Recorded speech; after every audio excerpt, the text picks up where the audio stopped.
Hello friends, welcome to HP Diamond Academy. In this particular lecture, we will discuss about the initial value theorem. Okay, so up to last lecture, we have covered the major portion of the Laplace transform. Okay, so now we have to see the initial value theorem, final value theorem, Laplace transform of the periodic functions, and last we have to discuss the Laplace transform of unit step function. Okay, so let us start our discussion on the initial value theorem. So let us read the statement. So we have Laplace transform of f of t is equal to f of s. Okay, so this is the general notation, and f dash t be a piecewise continuous function and is of exponential order alpha. So we have two key terms here.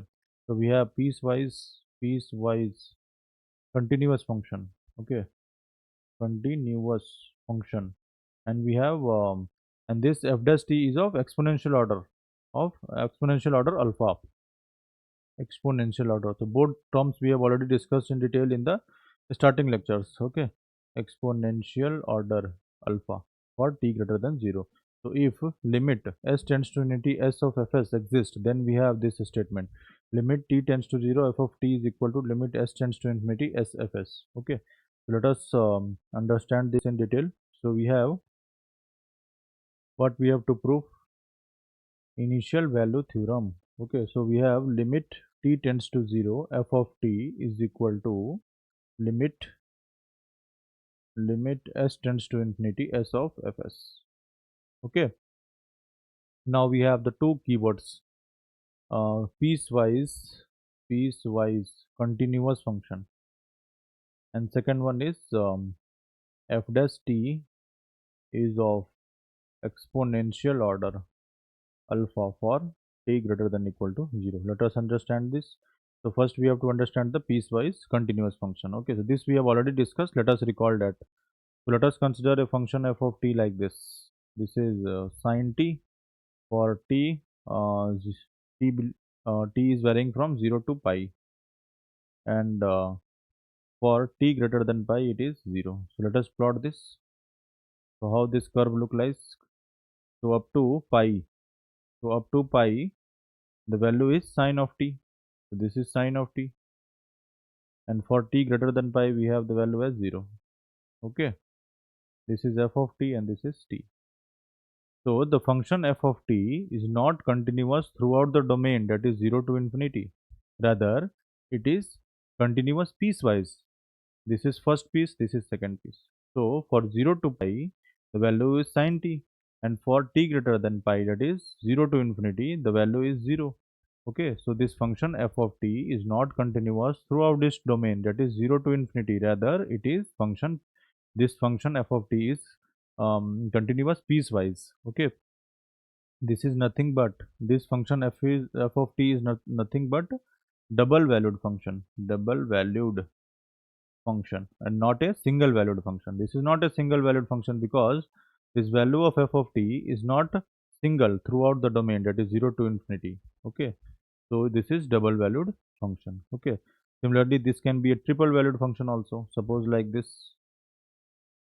This is first value, this is second value, and this is third value. So this is similarly, depending upon the situation, we can decide whether it is a double valued, whether it is a triple valued, or whether it is a single valued function. Okay, so now let us understand this exponential order.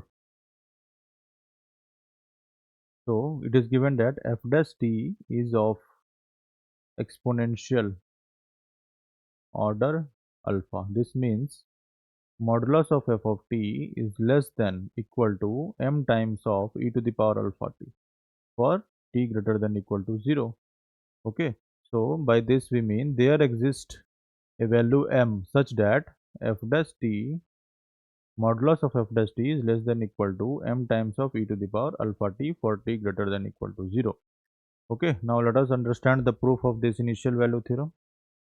So we have to prove, what we have to prove: limit t tends to 0 f of t is equal to limit s tends to infinity s of s.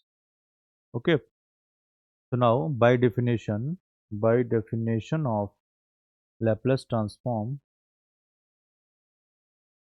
we have Laplace transform of g of t is equal to 0 to infinity e to the power minus st gt into dt.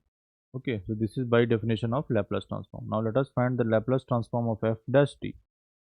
This is nothing but 0 to infinity e to the power minus st f dash t times of dt. Okay, now we have, it is given that f dash t is piecewise continuous function and is of exponential order alpha. So there exists, so the modulus of f dash t must be less than equal to m times of e to the power alpha t. That means there exists a value m such that f dash t modulus of f dash t is less than equal to m times of e to the power alpha t. Okay, so now we have, let us take the RHS part. So 0 to infinity e to the power minus alpha, sorry, e to the power minus st f dash t dt. Modulus of this is less than equal to 0 to infinity e to the power minus st modulus of f dash t dt, and this is nothing but less than equal to 0 to infinity e to the power minus st. Let us replace this. This is m times of e to the power alpha t dt. Okay, so let us further simplify this.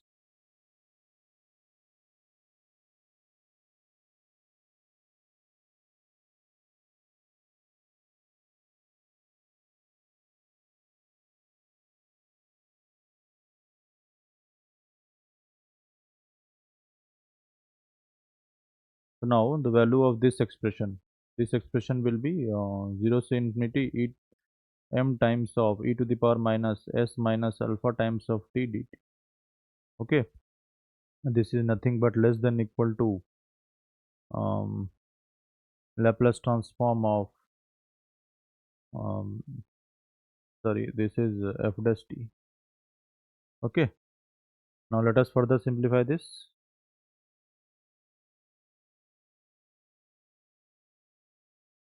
Laplace transform of derivatives. This we have already discussed. The Laplace transform of f dash t, what will be the value?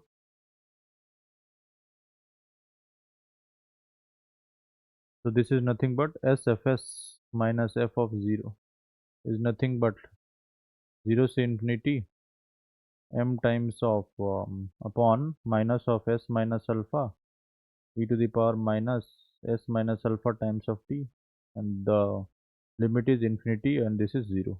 Let us remove the integral part here.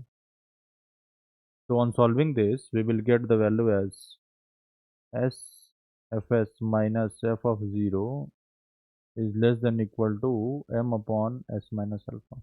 Now let us take the limit both sides. Limit s tends to infinity. This is limit s tends to infinity. So this s minus alpha will be infinity. This is nothing but 0.